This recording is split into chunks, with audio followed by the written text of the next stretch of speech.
Okay, so today is going to be a review session for the midterm exam. Before we start formally reviewing things, let's quickly go over a couple of the logistics for the exam on Wednesday. So, oh, hold on, I forgot to plug in my whiteboard. Let me just, should now work.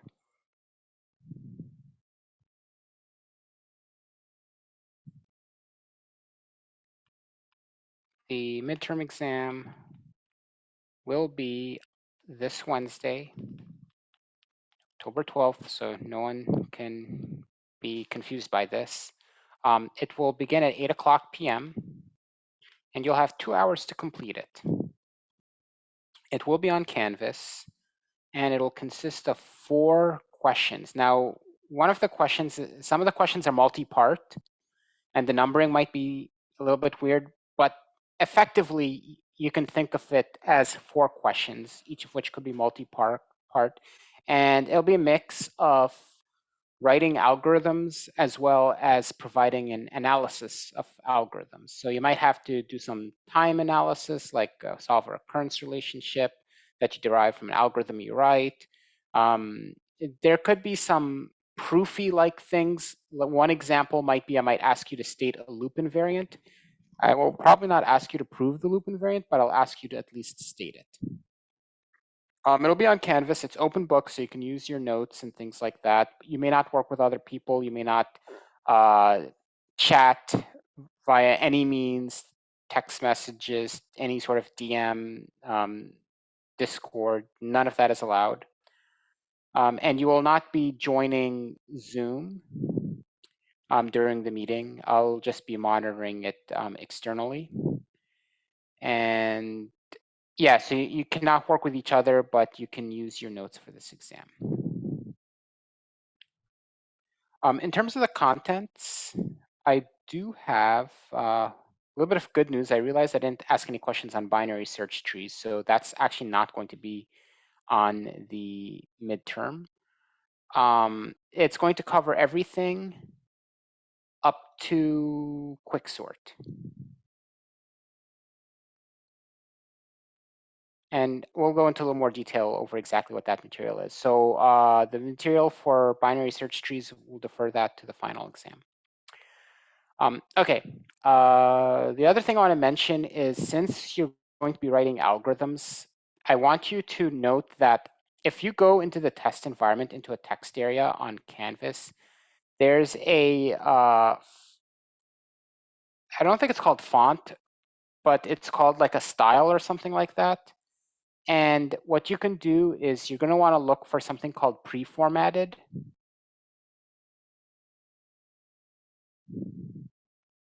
Pre-formatted basically gives you a monospaced font that's good for writing things like algorithms or code.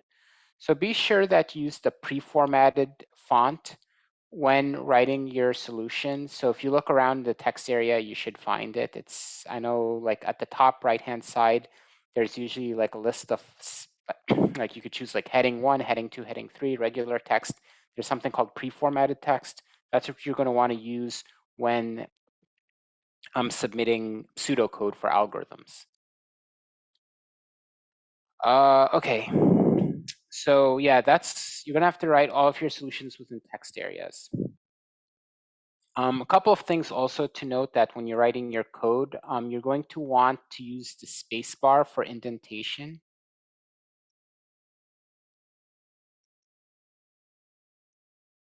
And that's because tab doesn't work in the text area. And also to move to another line, you're going to, if you start getting like some weird double spacing or 1.5 spacing effect, you could try to do shift.enter instead of just enter in order to get rid of those. So it might be a slightly different experience than what I'm normally used to in Blackboard, since Canvas is a completely different piece of software. Hopefully you'll find a way to make it look nice, but these are just some of my helpful hints to be able to submit the code in a cleanly formatted way. Okay, any questions before we move on?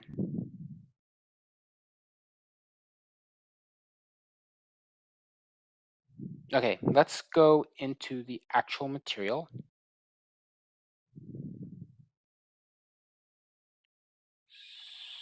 So can you see when I switch tabs? Like right now, do you see lecture 1 at the top? Okay, awesome. All right, cool. So let's go through the lectures and just kind of go over what you should study and what you don't.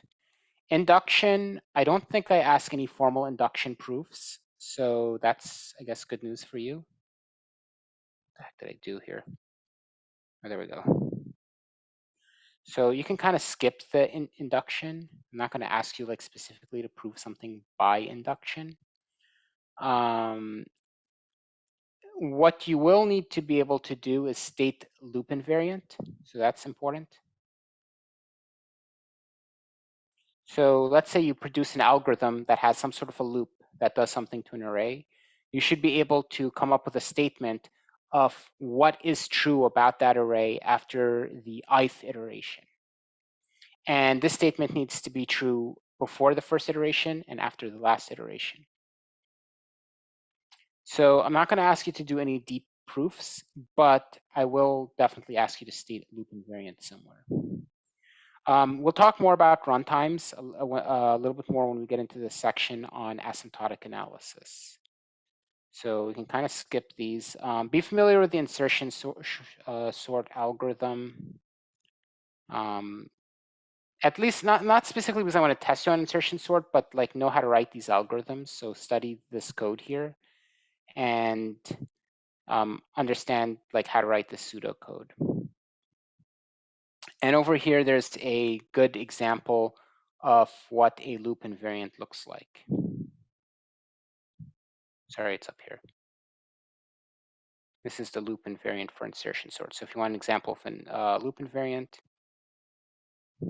this is an example. So at the beginning of each iteration of the loop, the subarray starting at index 1 going up to j minus I is in sorted order.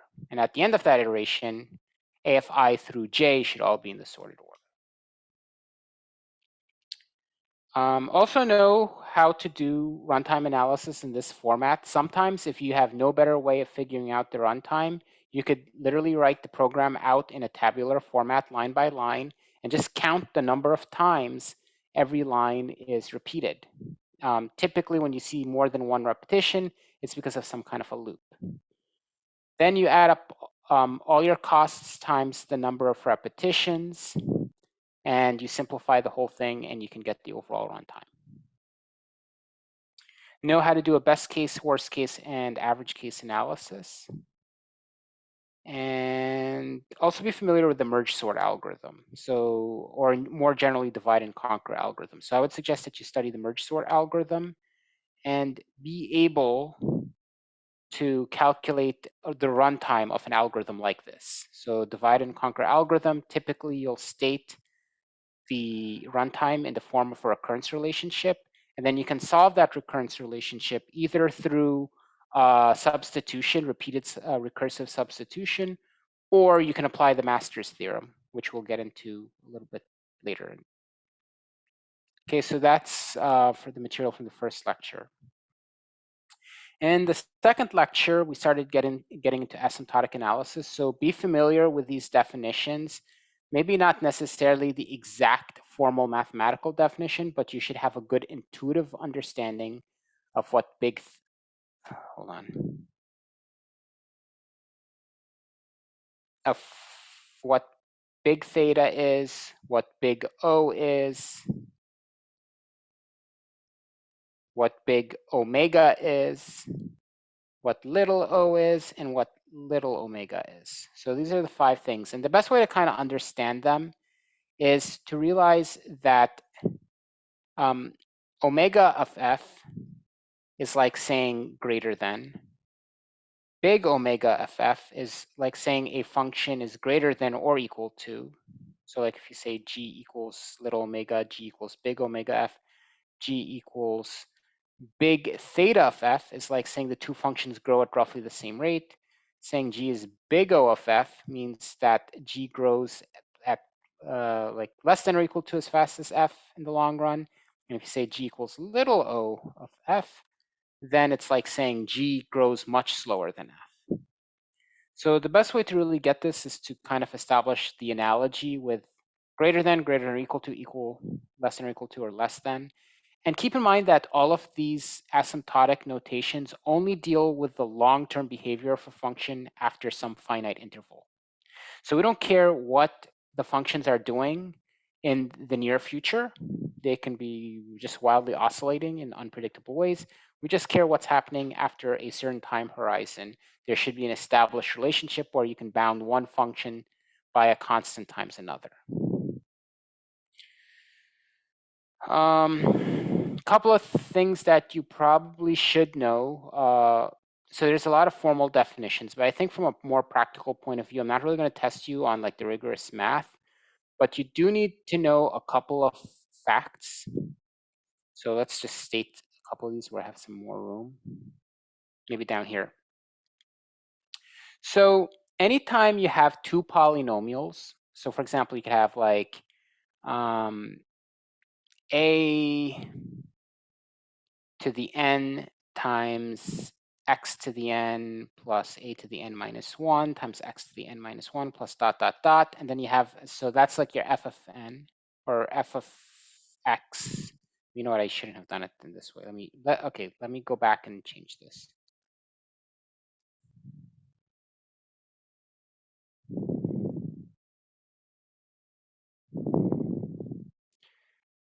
Let's say we have f of n equals some constant a times n to some power, I don't know, p, plus some smaller terms. So it could be like a2 times n to the p minus 1 plus a3 times n to the p minus 2, etc. And g of n equals some constant b times n to the q power plus some smaller terms. Then the way we figure out the relationship between them is by just looking at the highest order terms. So in this case, if p equals q, then f of n and g of n will be big theta of each other. However, if p is less than q, f of n will be little o of g. It'll also be big O of g, but in particular, it'll be little o of g. And if p is greater than q, then f of n will be little omega of g and also big omega of g. So for example, if we have, let's see, f of n equals 3x squared plus 2x plus 80, and g of n equals 5x cubed plus 2x plus 1, then it follows that f of n is in, so you can say either equal or in, big O g of n, because g of n grows faster. But in particular, since these exponents are not equal, we can also say that f of n is in little o g of n. All right, so just be familiar with these. You did have a homework on them. It's a little bit, the rules are a little bit different, like for logarithms. So for example, if you have something like n log 2 of n, which really means log n raised to the second power, and you compare that against n squared times log n squared log n will always grow faster than n times log of n squared. So if you have like a product of polynomial with logarithmic, sometimes they call them polylogarithmic because they're polynomials in the logarithm of n, then what really matters to determine which function is growing faster are the non-logarithmic terms. In this case, n squared log n will be the faster growing function. In the case, however, if they had the same exponent, then you would look at the logarithm term to see which one grows faster. So n squared log of n squared grows faster than n squared log of n. Okay, so just be familiar with how to do this. Any questions, by the way? Maybe we should do like another example. I'm not going to ask you questions on floors, so you can actually skip this section. But let's maybe do another problem here. Let's say we had f of n equals n squared plus n e to the n, and g of n equals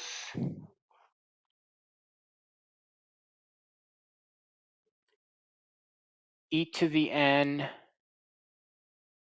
plus n to the fourth. Which one would be, like, what would the relationship be of these functions? So I want f is something of g of n.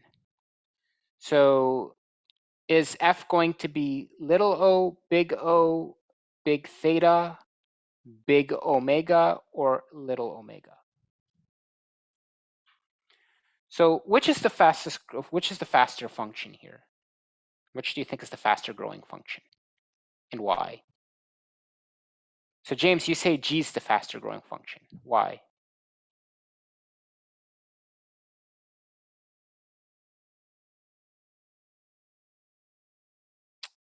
Yeah, I mean, so if you're looking at the polynomial terms, yes, it would appear to be that way. But unfortunately, there's also an exponential term.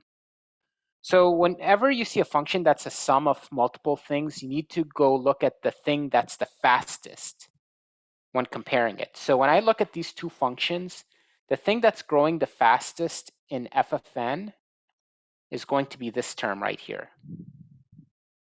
And in g of n, the thing that's going to be growing the fastest is e to the n, right? Because exponential functions will always grow faster than any polynomial functions.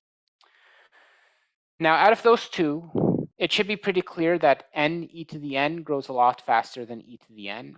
And in fact, they don't even grow at the same rate. Now, how do I know that? Well, we could first check, okay, is n e to the n equal to big omega of e to the n? Well, yes, and the reason we know that is because we can bound n e to the n greater than or equal to the constant 1 times e to the n. For pretty much all n, yes, for every single n greater than or equal to 1. But what about, is n e to the n equal to big O e to the n? If that's true, then that would mean that there's some constant such that n e to the n is less than or equal to that constant times e to the n for n larger than some value, maybe 100 million or whatever. But the problem is, no matter how you pick this constant, once n exceeds the constant, this can no longer be true. And so n e to the n cannot be big O e to the n. So what's true looking back over here? We know that f of n grows a lot faster than g of n. So it cannot be little o, it cannot be big O, it cannot be big theta, because for something to be big theta another function, for f to be big theta g, it has to be true that f is both big O g and big omega g. Now it is true that f of n is big omega g, and it's also true that f of n is little omega g. So this is the sort of thing that you'll have to do on the midterm exam. All right, any questions?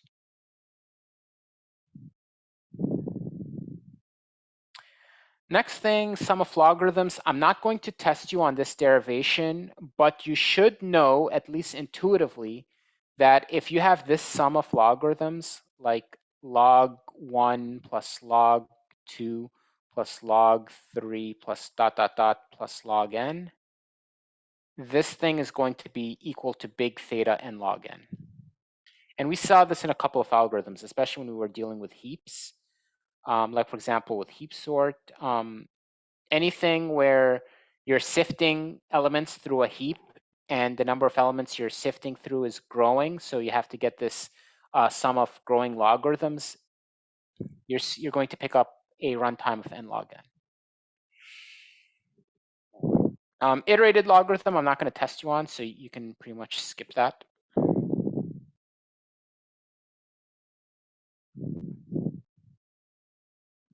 Okay.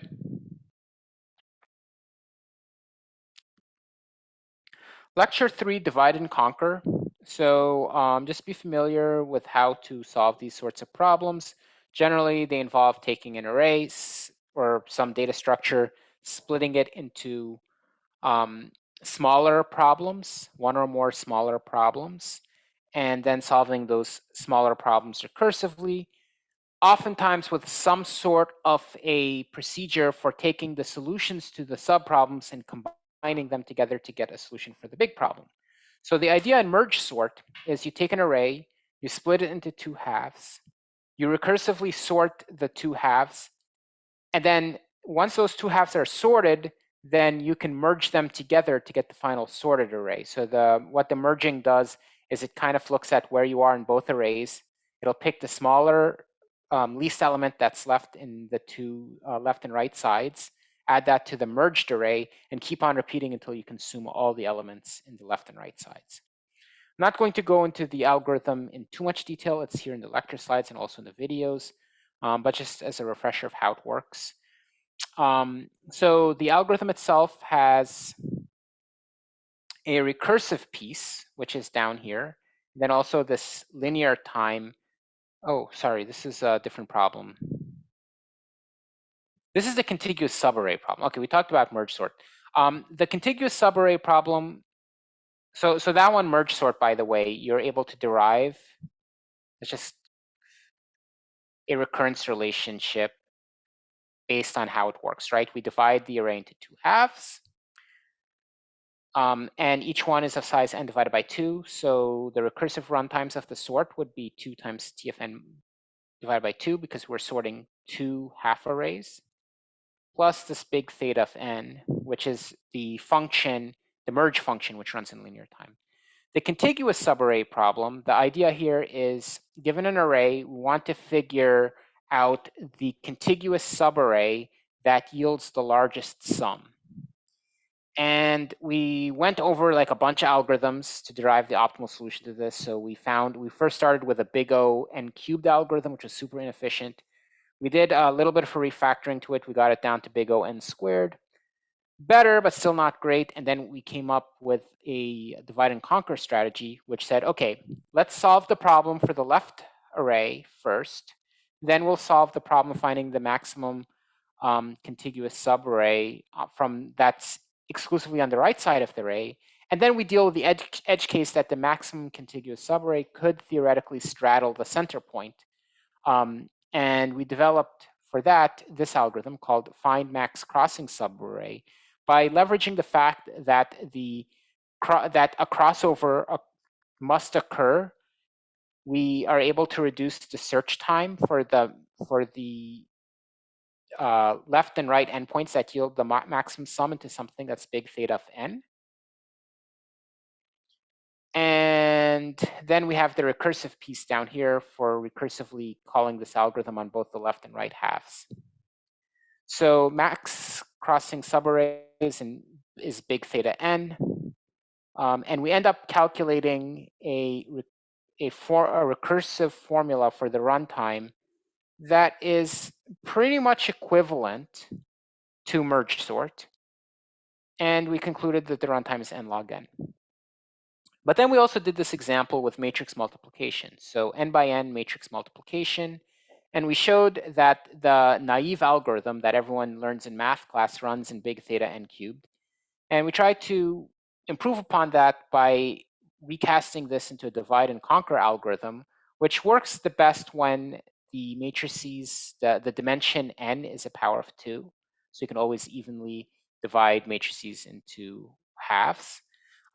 The problem, however, is when you solve when you work out the divide and conquer, you end up taking a big n by n times n by n matrix multiplication and breaking it into 8 smaller multiplications, plus four of these adds.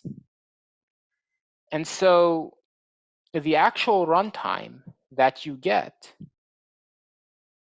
is something like this.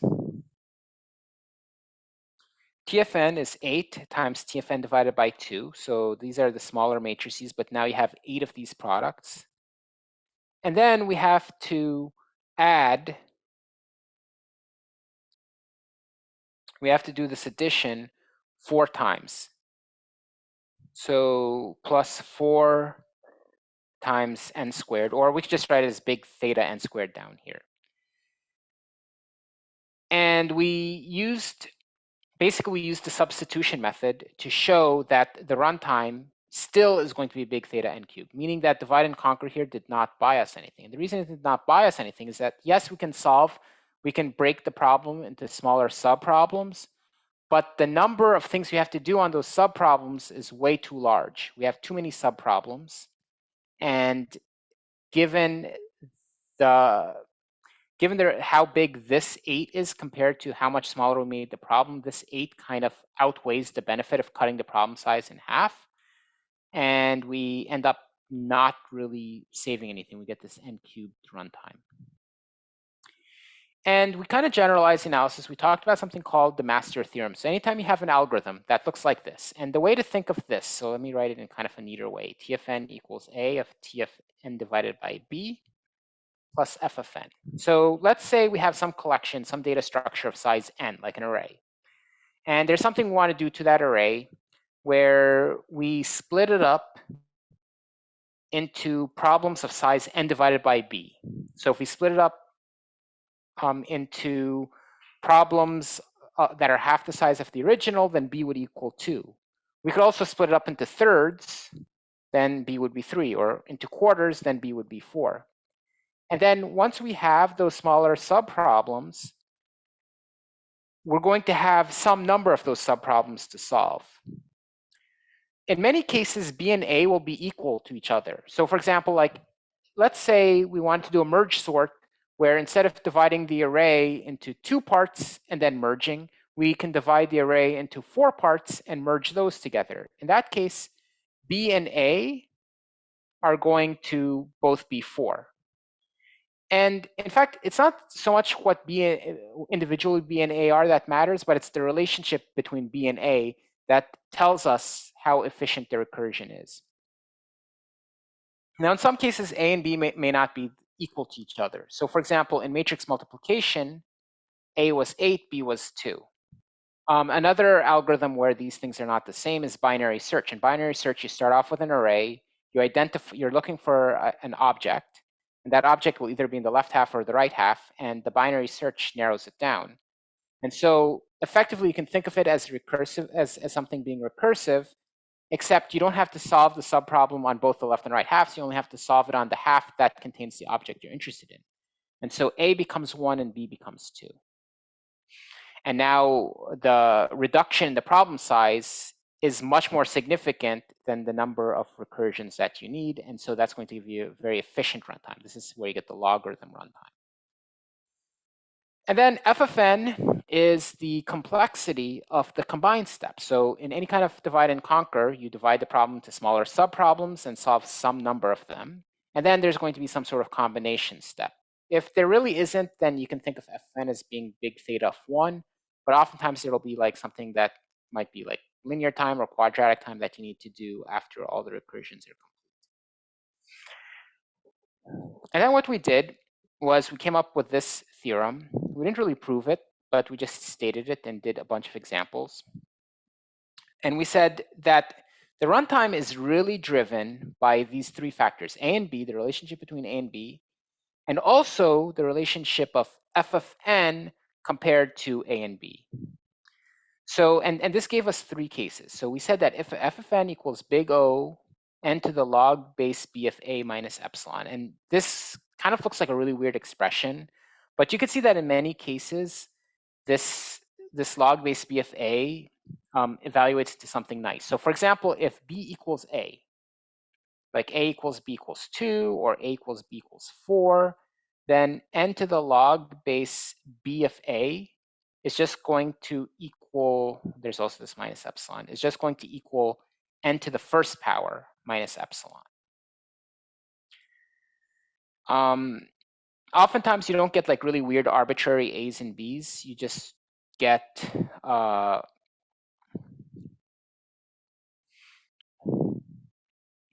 usually like one will be some multiple of the other. So what this is saying is if f of n equals big O log n log base b of a minus epsilon, which is really a function of how b and a relate to each other, and big O here, and the fact that there's minus epsilon really means that f of n is little o of that. I mean, it's not technically super like equivalent, but roughly speaking, it's saying that f of n grows slower than n log base b of a. The reason the epsilon is there is to make sure that they're not growing at the same rate, that they're not big theta of each other. Then it implies that f of n is very cheap compared to the recursion, and the runtime is going to be driven by the recursion. So when you see tfn equals big theta n log base b of a, like that is the cost of the recursion, because the cost of this combined step is negligible compared to the cost of the recursion. And you can see that if you're doing something like 2 by 2 divide and conquer, log base b of a will just be 1, and you'd have something that's runtime of n, assuming that you have a constant time or very inexpensive sublinear time combined step. On the other hand, if f of n grows faster than this n log base b of a plus epsilon, then it means that the runtime, that the recursion is cheap compared to this. We have a very, very expensive combined step. And even though we have these recursive subproblems we're solving, the runtime is dominated by this combined step. And so the overall runtime is simply the cost of the combined step f of n. So a tfn would be big theta f of n. And then there's this nice balance between the two that we see in many divide and conquer algorithms, which is what introduces this log factor. So what it's saying is that if f of n is at the same exact rate of n log base b of a, then t of n is simply that recursion cost multiplied by log of n. And the reason, and we see this a lot of times, right? So for example, in merge sort, we had t of n equals 2 t of n divided by 2 plus big theta of n. So here a and b are both 2, so n to the log base 2 of 2 is n to the 1.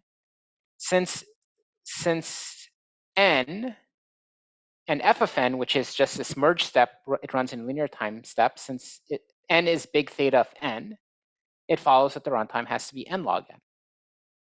Right, so I'd suggest looking at the examples in here to understand this a little bit better. The master theorem will definitely appear on the midterm. All right, then we go to chapter 4. Here we talked about probability. I'm not going to ask detailed questions about probability measures, so you can skip that.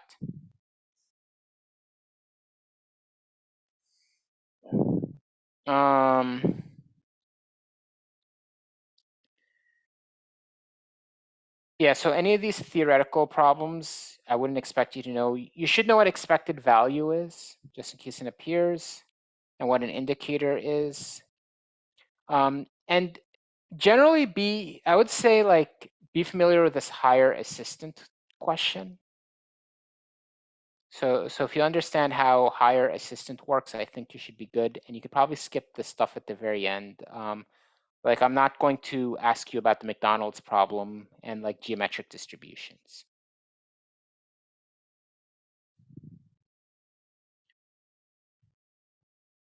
So yeah, I would say just study the higher assistant. Okay, next topic is heaps. Heaps will definitely be there. So be familiar with what a max heap is and know how to represent it both as a tree as well as an array. Now, for the purposes of submitting your solutions, it's better to do it as an array because an array can be written linearly in a text file or in a text area, whereas the tree would be very, very hard to draw. So in the array representation, keep in mind that the array is complete up until the number of nodes it has.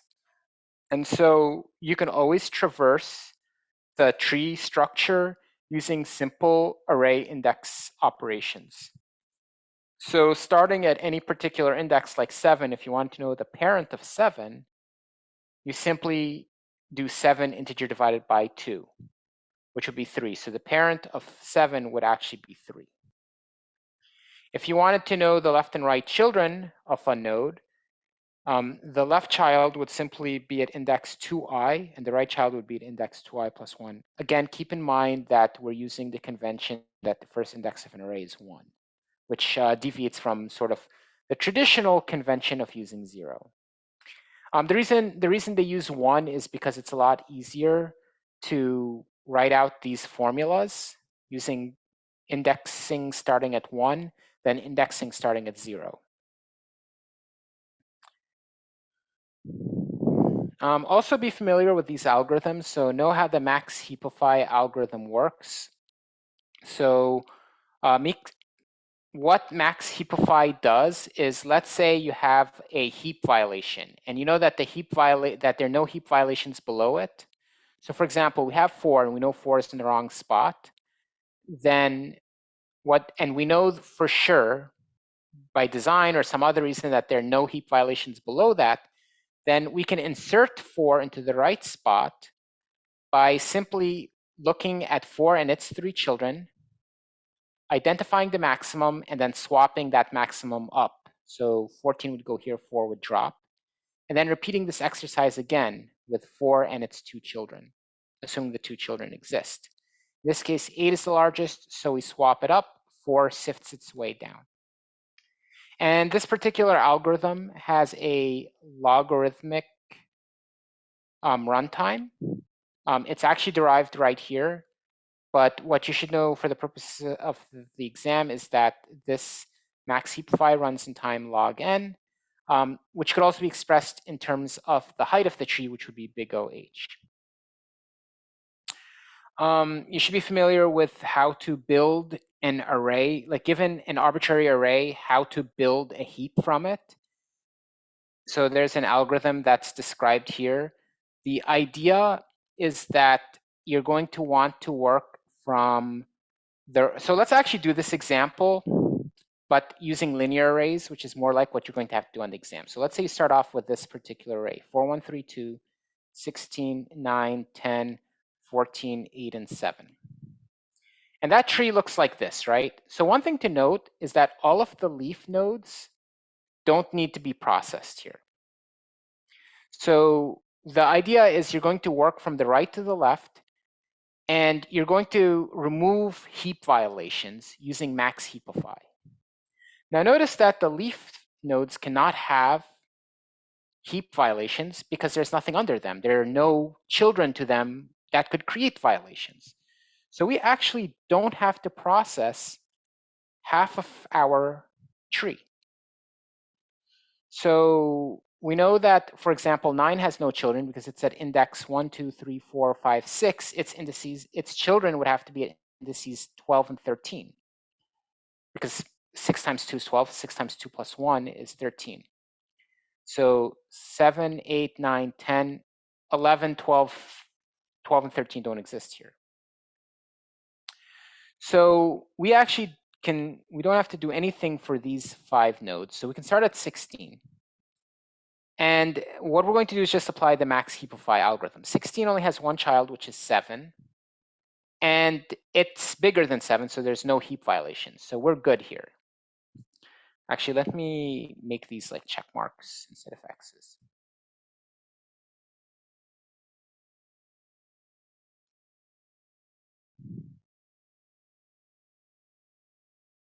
Next thing we do, we look at the 2. So 2's children, so this is at index 4, would be 14 and 8, right?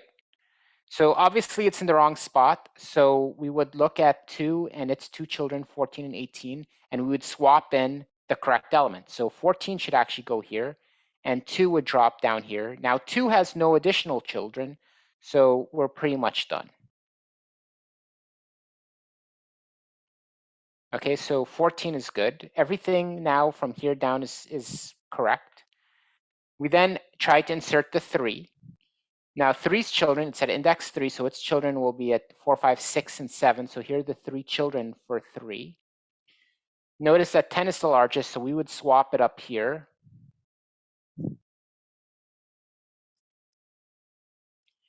And then where the 3 went, well, it has no more children, so we can leave it as it is. And we basically continue this process until the entire array is sorted. In your homework, there's an example of this that you should have done. The one thing to note about this algorithm is that its runtime is actually big O log n. If you analyze it based on the heights involved in the tree, we get the surprising result that that given an arbitrary array, we can heapify it in linear time, which is super awesome, given all of the nice properties of heaps. Be familiar with heap sort. So heap sort is a nice algorithm that derives from build max heap. So given an arbitrary array, we can heapify it. The heapification will put the largest element at the front. We can swap it with the tail of the array, and then do max heapify on the remaining array in order to sift it down at the right location. Once we're doing that, then everything 1 to n minus 1 will be in sorted order. So we take the first element, swap it with the last element, n minus 1, and we keep on repeating this process. This is a big O n log n algorithm. You should study it because heap sort is likely to show up on the exam.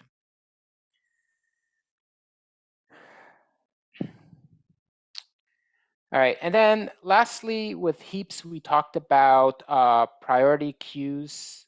So yeah, with the priority queue, the way this works is you have a bunch of items and you want to be able to pick off the next element or the maximal element very quickly. And you want to also be able to insert elements into the queue relatively quickly. So using a traditional linear data structure like an array or linked list, either extracting the maximum, removing the maximum, or inserting a new element will incur a linear time penalty. By using priority queues, we can reduce this to big O log n, both for extracting, removing a maximum, as well as inserting a new element. And there's some details in here, which I'm not going to really dive into. But I would suggest you study the unit on heaps. Any questions so far?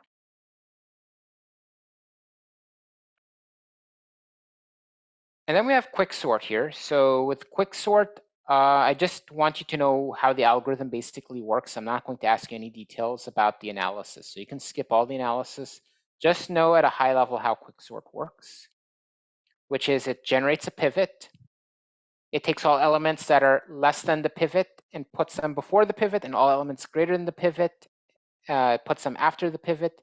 This is done using this partition algorithm right here, which is a linear time algorithm. And one thing you'll notice about quicksort is fundamentally it looks very similar to merge sort, except for the fact that it uses this pivoting technique. And while it is a form of divide and conquer, its complexity doesn't quite scale the same way as merge sort, mainly because of the randomness involved in the pivot selection. So you can get very unlucky with the pivot, and you might get either the smallest element or the largest element of the array, which means that you're not really going to reduce the problem size much. Or you can get a pivot that's the median of the array, which is exactly what you want. It's going to allow you to maximally partition the two arrays into smaller problems. So we basically understand that if you get really unlucky with the pivot selection and you always pick the next largest element as your new pivot in every recursion, then the worst case runtime for quicksort is actually quadratic, big O n squared.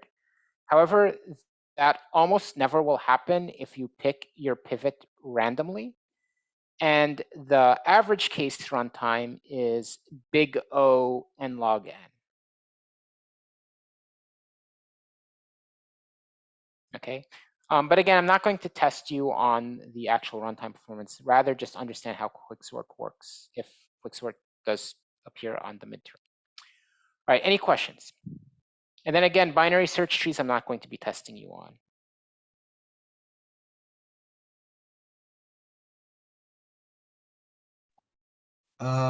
So I do have a question about the format itself. Uh-huh. I might have mentioned this last week, but I just want to clarify. I think you said that once the exam starts, it would just stay open. Yep. Or okay. So that way, if people with accommodations need more time, we can just adjust appropriately. Or I'm trying to remember how that works again. So it's a continuous block of time, right? So Yeah. it's a 2-hour exam. Students, so basically when you start the exam for like the regular configuration, the default configuration, a student taking that exam, as soon as they open it, there's this timer that starts. 2 hours later, the exam's done. For people who have time and a half, or actually, hold on, let me check. Oh no, this will work correctly for people in this class. It's a little bit different for my other course, because it was using a legacy exam format. But for this class,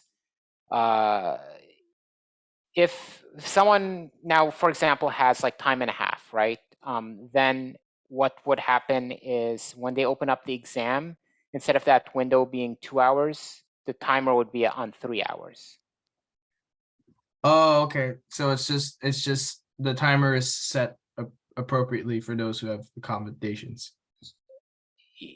Yeah, so for anyone in that situation, the timer would be set differently. Like there's a tool that lets instructors set like those accommodations.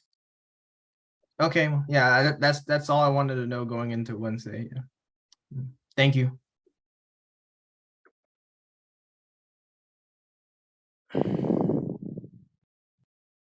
Any other questions on the exam? If not, feel free to drop off. I'll hang around here and answer whatever questions people have. All right, thank you very much. Yep, good luck. Good luck, yeah. everyone. Yeah, I feel pretty confident going into Wednesday. We'll see how it goes. All right, sounds Yeah. good. All right, thank you. All right. Yeah, we'll see you next week. See ya. All right, thank you. All right, bye. Bye.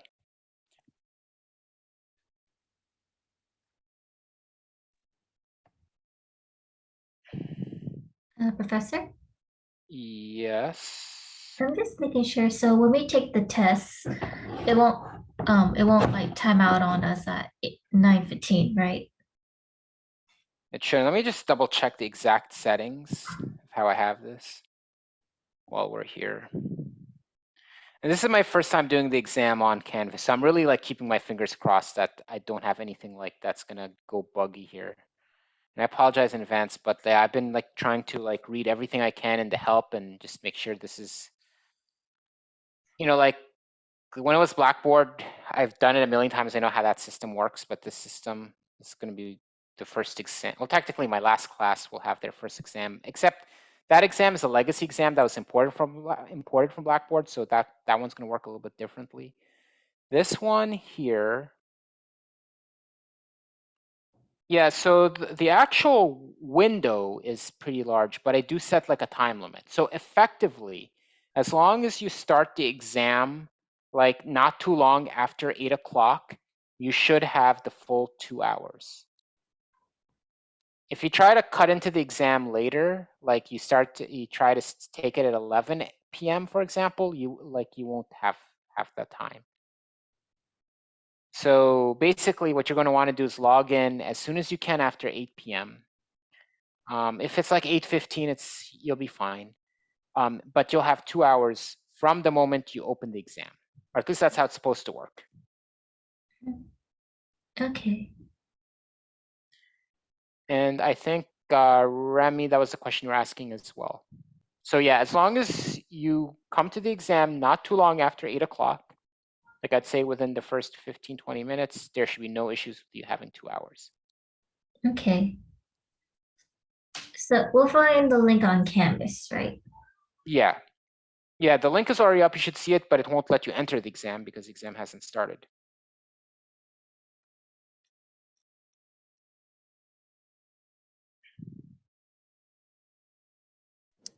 Okay, Uh, thank you.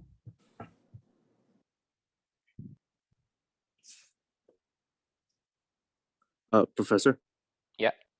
Can you tell us if the whole exam format will be like fill in the blank, or is There's there a going to chance? be text areas. It'll be problem solving like the homeworks.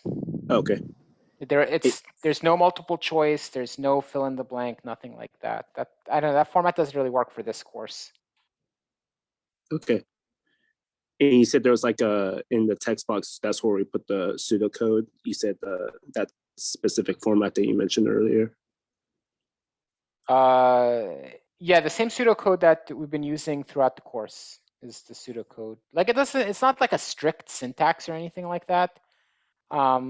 So it just has to be readable. That's all. I know you said we could use a space as for the indent, but could we use a tab or does it have to be No, a tab doesn't work in their text areas. Oh, it doesn't? Yeah, I mean, you could try it, but it's like I've already tried it. It doesn't work. So what you're going to want to do is select this option to use. It's not like a font, but it'll be like in the section, it'll say like what kind of text. I forgot the word that they use. Let me see if I can look it up. You mean font? No, Or- no, it's not a font. That's the thing. It was called something else. Let me see if I can find it here.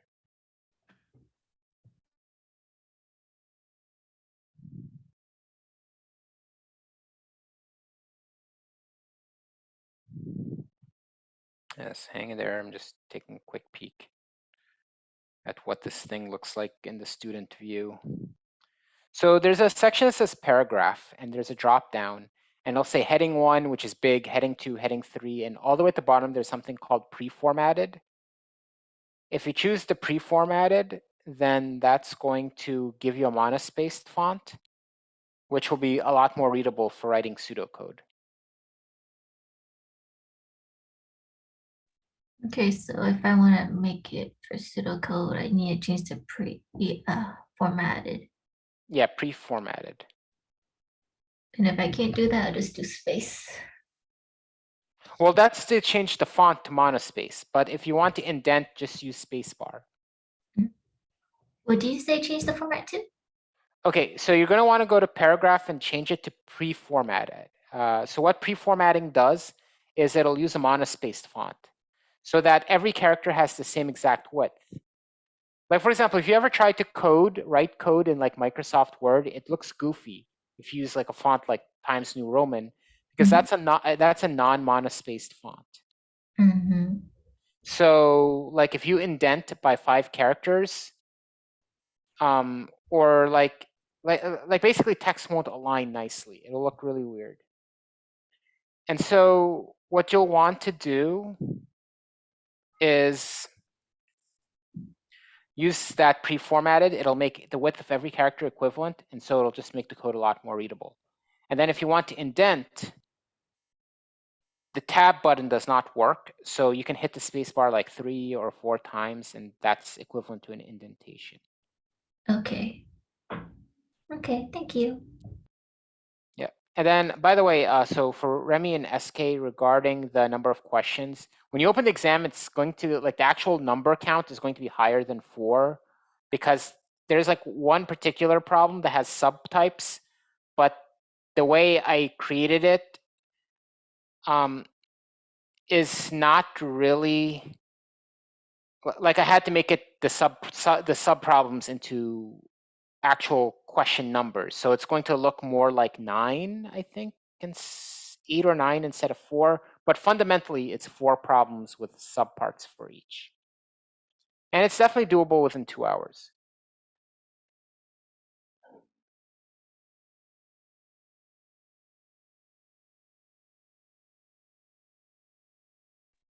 I had a quick question. It wasn't really regarding the midterm exam.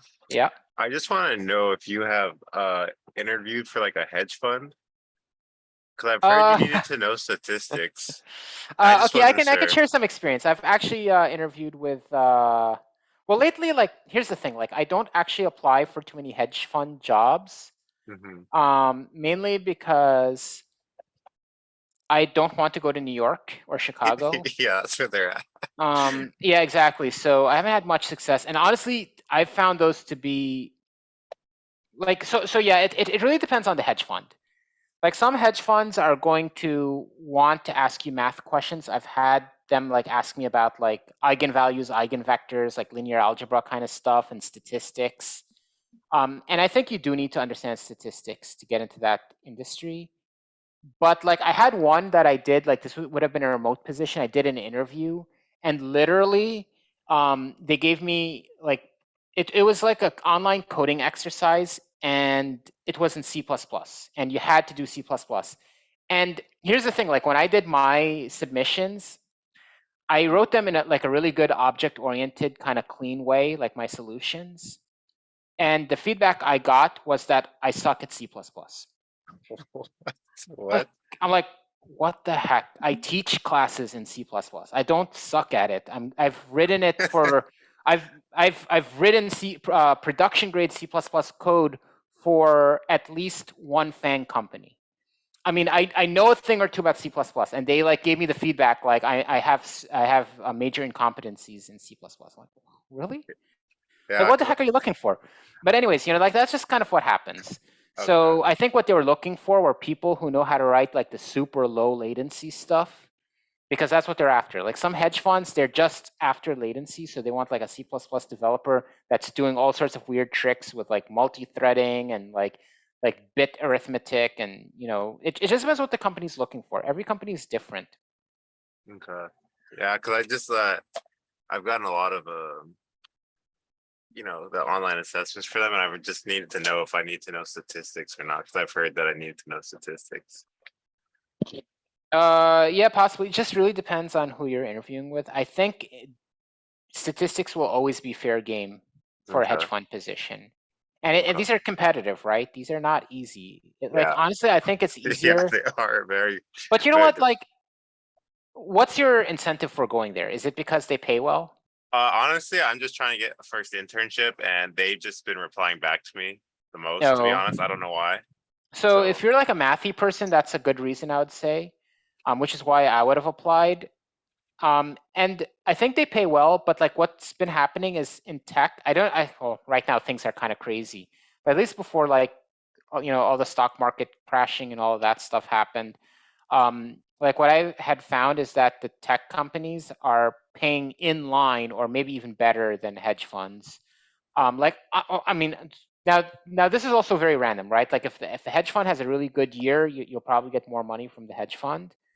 But like, if you look at a good, strong tech company, we're talking like Google, Meta, like just the FANGs, right? Like, what you're going to get with all of the equity they give you in the form of RSUs will probably match or even exceed in some cases what you might get from a hedge fund. Yeah, so there's a Discord that I'm in. They post the new grads kind of post anonymously what they're getting. I think the only one that I've seen that was just ridiculous for a new grad was like Citadel. It gave like some guy like a 500K package, but I don't know how true that was, to be For an honest. internship, or like, No, this is like post-internship? This is post-internship. I think it's possible, but this guy must have really been like super exceptional. I don't think this is a typical package. Oh, he was they post their schools. He was a Ivy League. Okay, Ivy League, and there must have been something. He must have, during his internship, got lucky with something he landed that brought the company Lots of money. Yeah, lots of money. And usually when that happens, like, I wouldn't even chalk it up to the success of that person. I think in many cases there's a strong element of luck. Okay. Like, you just kind of like stumble upon the right thing to change, and you get lucky, and this thing brings the company money. And then that gives you this like reputation that sticks with you for a very long time. And so after that, they're like, promoting you all the time. You could be like average after that, but because you can kind of like, you have that reputation for what you had done, Like they'll always kind of be biased in favor of you, and you're more likely to get promoted. Like that's what happened to me in my second job. Like I came up with something because honestly, like they had this code base that was like just really, really lousy. And actually, hold on, let me just stop this thing because this is kind of not related.